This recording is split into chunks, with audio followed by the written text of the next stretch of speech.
Not happen. So once, if you think you got it figured out, just think again, okay? Because we don't. It's much more magnificent and beautiful than we ever knew. It's much. That's what you have to know.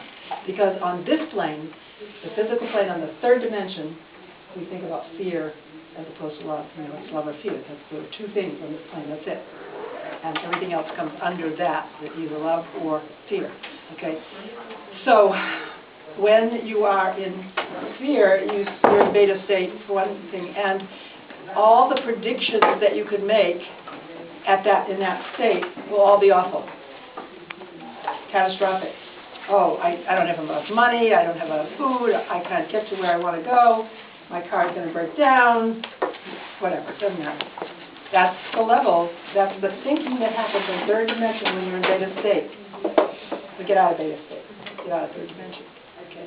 Once you begin to get into alpha, you can begin to see things more holistically. We're connected. We are all connected in this room. We're all connected. Everything is energy. Everything is the divine.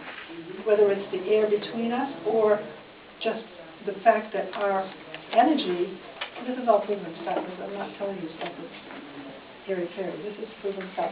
Our energy vibrates and surrounds us way beyond our limits of our arms.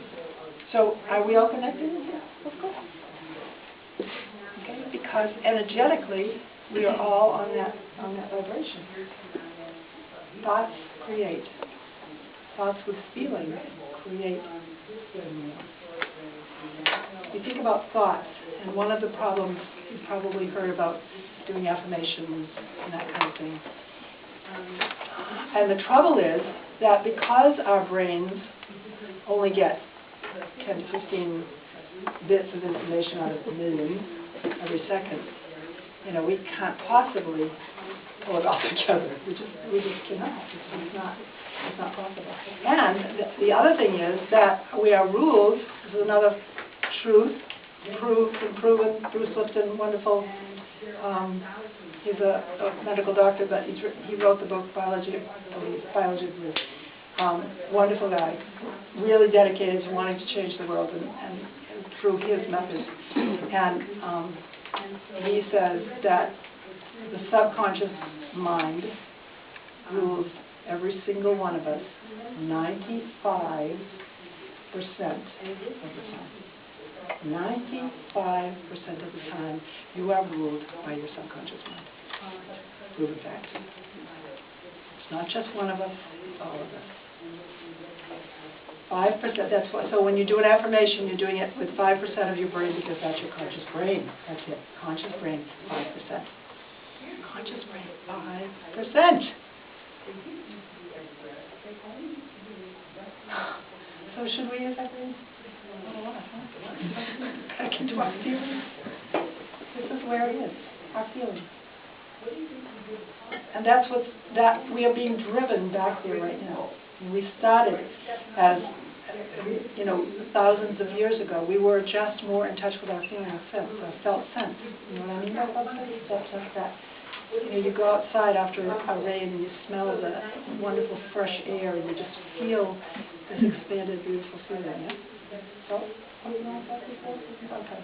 That's a felt sense. Okay. It has nothing to do with words. It doesn't have to do with words. It just has to do with how you feel. That's how we used to live. And there's a lot to be said to that. A lot of our indigenous people understand that and still work through that method. And their shamans do the same, through getting us back in touch with that deep inner place that is truly who we are. Our brains are controlled by everything around us. They're in a hypnotic trance, and I will explain this. From the time we are born, probably before, probably in utero, and up until we're 6 years old, our brains are in a theta state. That's a hypnotic state. So everything that goes into your mind, from the time you were born, and probably before, till at least 6 years old, You are programmed hypnotically. There's no choice. There's no discernment when you're in a hypnotic state. There's no discernment. So you can't say, that's bad, that's good. I don't choose to accept this, I choose to accept this. We're all in the same boat. There's not one of us in the room that has some trauma between 1 and 5 or 1 and 6. Anybody want to say they didn't have any trauma? We're all the same boat.